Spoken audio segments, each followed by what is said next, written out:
난기류. 난기류. 아, 어떤 또 난기류입니까? 무슨 말씀입니까? 예. 이 문재인 대통령 관련한 내용입니다. 아, 가시면서 뭐 난기류 만났어요? 아, 예. 어떻게 아세요? 모릅니다, 저. 어유, 난기류 그러시길래 좀 또 예. 미국으로 가는 전용기 안에서. 예. 이 문재인 대통령이 이렇게 기자간담회를 했어요. 예. 서서 기자들하고 이렇게 쭉 이렇게 이야기를 하는 그런 시간을 가졌는데. 그 순간 난기류가 이제 불어 닥친 거죠. 이제 기체가 많이 흔들리는 그런 상황이 이제 벌어진 거고요. 그러니까 이제 참모들이 옆에서 아이고 이거 뭐 빨리 이 정도에서 끝내자라고 얘기를 했음에도 불구하고 문재인 대통령 괜찮다. 끝까지 이제 기자간담회를 이어가셨다. 그만큼 소통 의지가 강했다라고 하는 언론 보도가 지금 나오고 있습니다. 어느 언론 보도가 이런 건 했습니까? 대부분의 지금 기사가 지금 뭐 대한민국 수준이 이런 건 뛰어넘을 정도가 됐지 않습니까? 이제 대통령께서 난기류를 만나면 빨리 안전벨트를 메고 앉으셔야 그게 정상이지 소통 의지가 있다고 지금 이런 걸 하는 게 정상이 아니지 않습니까? 미국식이시네요. 그죠? 한국식은 그냥 아무리 난기류를 만나더라도 대통령께서 원하시면 이런 거 끝까지 하는 게. 대통령은 국가를 책임지고 계시는 최고의 통수권자잖아요. 위해가 생기면 안 되죠. 그렇습니다. 사실은 그래요. 그러니까 이게 이제 뭐 그냥 간단하게 넘어가고 이제 뭐 긍정적으로 이렇게 언론 보도가 나오고 있긴 한데 이 통상적으로 이렇게 난기류 만나면 안전벨트 매라고 이렇게 경고등 들어오잖아요. 그럼요. 그리고 일반 승객들은 택도 없죠. 그렇죠. 기장 이제 안내 방송이 나오고 화장실도 못 가는데 스튜어디스들도 이제 다니면서 안전벨트 착용 확인하고 만약에 그런 기장의 지시에 따르지 않으면 어떻게 되죠? 어떻게 됩니까? 제약이 있죠. 지시불이행.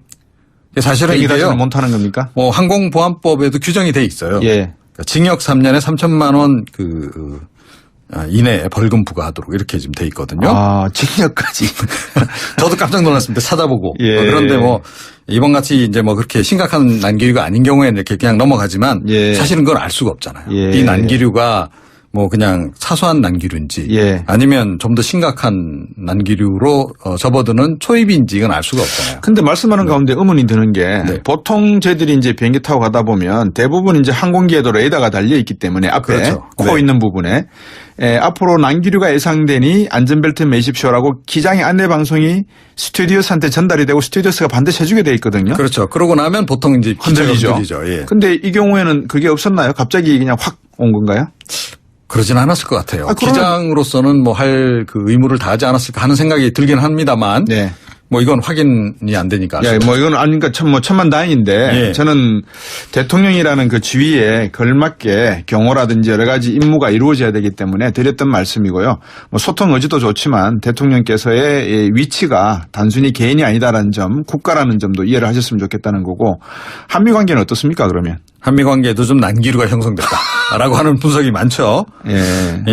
그 뭐 트럼프 대통령이 이 사드 배치 지연에 대해서 뭐 크게 화를 냈다 이런 보도도 이제 나온 바가 있었고 또 문정인 그 특보가 미국 가가지고 또 한 발언들이 또 꽤나 그 미국 정 관계를 좀 긴장을 시킨 것으로 어떤 발언을 하셨는데요? 그러니까 북한이 핵 미사일 실험을 중단하면 한미 합동군사훈련과 한반도에 미국 전략 무기를 축소할 수 있다.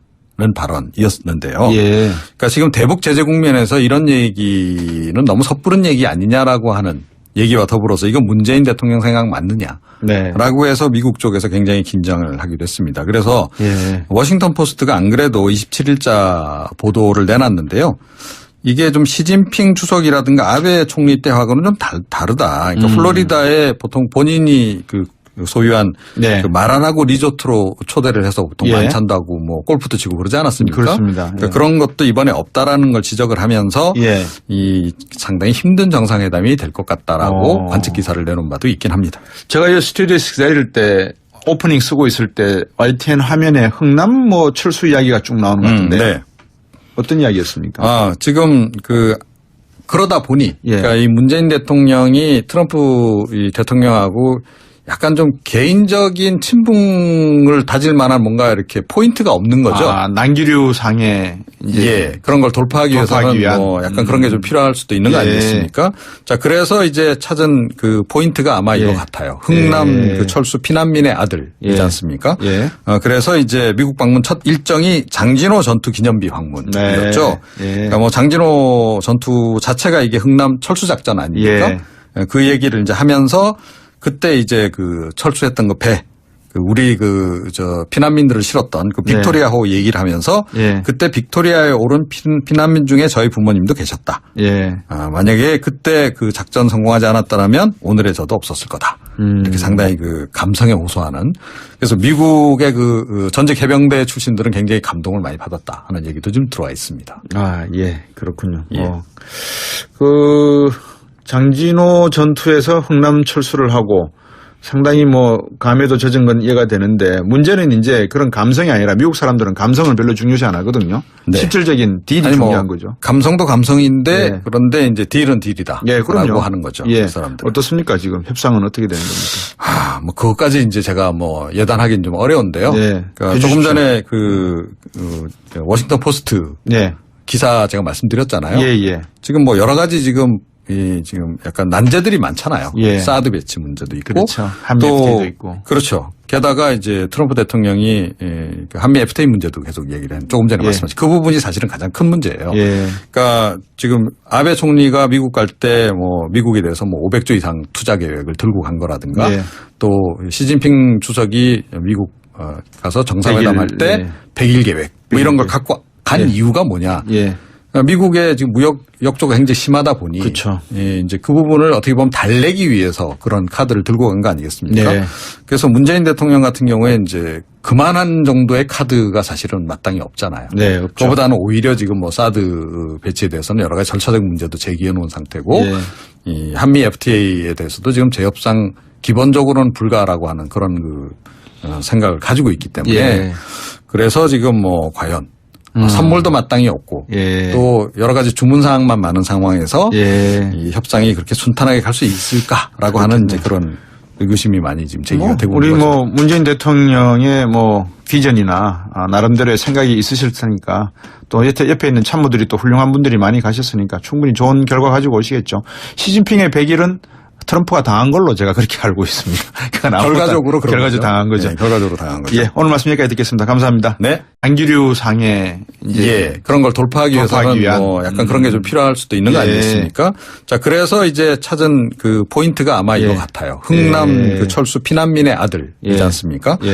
그래서 이제 미국 방문 첫 일정이 장진호 전투 기념비 방문이었죠. 그러니까 장진호 전투 자체가 이게 흥남 철수 작전 아닙니까?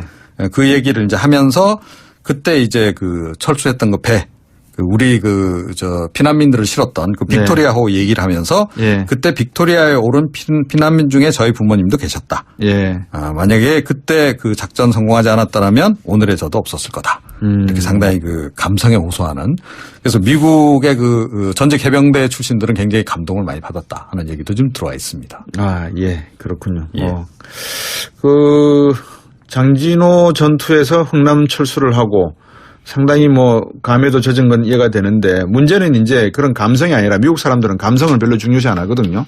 실질적인 딜이 중요한 거죠. 감성도 감성인데 그런데 이제 딜은 딜이다. 라고 하는 거죠. 그래서 그러니까 북한이 핵미사일 실험을 중단하면 한미 합동군사훈련과 한반도에 미국 전략 무기를 축소할 수 있다.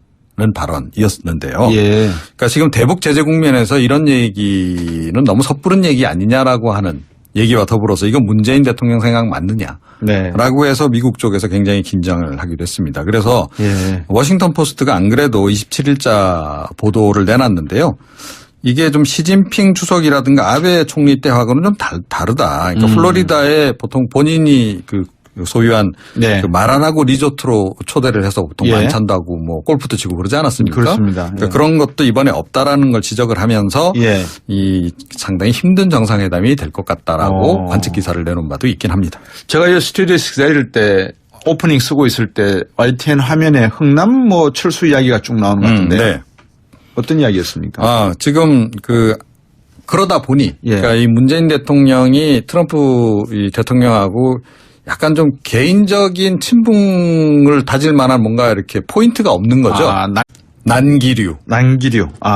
어떤 또 난기류입니까? 무슨 말씀입니까? 이 문재인 대통령 관련한 내용입니다. 가시면서 난기류 만났어요?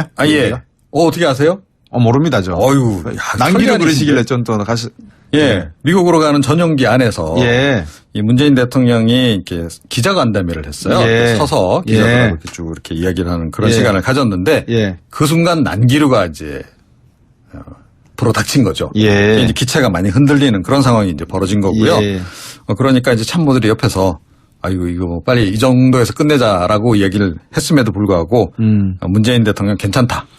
끝까지 이제 기자간담회를 이어가셨다. 그만큼 소통 의지가 강했다라고 하는 언론 보도가 지금 나오고 있습니다. 어느 언론 보도가 이런 건 했습니까? 대부분의 지금 기사가 지금 뭐 대한민국 수준이 이런 건 뛰어넘을 정도가 됐지 않습니까? 이제 대통령께서 난기류를 만나면 빨리 안전벨트를 메고 앉으셔야 그게 정상이지 소통 의지가 있다고 지금 이런 걸 하는 게 정상이 아니지 않습니까? 미국식이시네요. 그죠? 네. 한국식은 그냥 아무리 난기류 보통저희들이 이제 비행기 타고 가다 보면 대부분 이제 항공기에도 레이더가 달려 있기 때문에 앞에 그렇죠. 코 네. 있는 부분에 앞으로 난기류가 예상되니 안전벨트 매십시오라고 기장의 안내 방송이 스튜디오스한테 전달이 되고 스튜디오스가 반드시 해주게 돼 있거든요. 그렇죠. 그러고 나면 보통 이제 흔들리죠. 예. 근데 이 경우에는 그게 없었나요? 갑자기 그냥 확 온 건가요? 그러진 않았을 것 같아요. 기장으로서는 뭐 할 그 의무를 다하지 않았을까 하는 생각이 들긴 합니다만. 네. 뭐 이건 확인이 안 되니까. 야, 뭐 이건 아니니까 천만다행인데 예. 저는 대통령이라는 그 지위에 걸맞게 경호라든지 여러 가지 임무가 이루어져야 되기 때문에 드렸던 말씀이고요. 뭐 소통 의지도 좋지만 대통령께서의 위치가 단순히 개인이 아니다라는 점, 국가라는 점도 이해를 하셨으면 좋겠다는 거고 한미 관계는 어떻습니까 그러면? 한미 관계도 좀 난기류가 형성됐다라고 하는 분석이 많죠. 예. 예. 뭐 트럼프 대통령이 이 사드 배치 지연에 대해서 뭐 크게 화를 냈다. 이런 예. 보도도 이제 나온 바가 있었고. 예. 또 문정인 그 특보가 미국 가가지고 또 한 발언들이 또 꽤나 그 미국 정 관계를 좀 긴장을 시킨 것으로 어떤 발언을 하셨는데 그를 만나더라도 대통령께서 원하시면 이런 거 끝까지 하는 게. 대통령은 국가를 책임지고 계시는 네. 최고의 통수권자잖아요. 뭐 위해가 생기면 안 되죠. 그렇습니다. 사실은 그래요. 예. 그러니까 이게 이제 뭐 그냥 간단하게 넘어가고 이제 뭐 긍정적으로 이렇게 네. 언론 보도가 나오고 있긴 한데 네. 이 통상적으로 이렇게 난기류 만나면 안전벨트 매라고 이렇게 경고등 들어오잖아요. 그럼요. 예, 그리고 일반 승객들은 택도 없죠. 그렇죠. 기장 이제 안내 방송이 나오고 화장실도 못 가는데. 스튜어디스들도 이제 다니면서 안전벨트 착용 확인하고 예. 만약에 그런 기장의 지시에 따르지 않으면 어떻게 되죠? 어떻게 됩니까? 예, 제약이 있죠. 지시불이행. 사실은 이게요. 못 타는 겁니까? 뭐 항공보안법에도 규정이 돼 있어요. 예. 그러니까 징역 3년에 3천만 원 이내에 벌금 부과하도록 이렇게 지금 돼 있거든요. 징역까지. 저도 깜짝 놀랐습니다. 찾아보고. 예. 그런데 뭐 이번 같이 이제 뭐 그렇게 심각한 난기류가 아닌 경우에는 이렇게 그냥 넘어가지만 예. 사실은 그건 알 수가 없잖아요. 예. 이 난기류가 뭐 그냥 사소한 난기류인지 예. 아니면 좀 더 심각한 난기류로 접어드는 초입인지 이건 알 수가 없잖아요. 근데 말씀하는 가운데 의문이 드는 게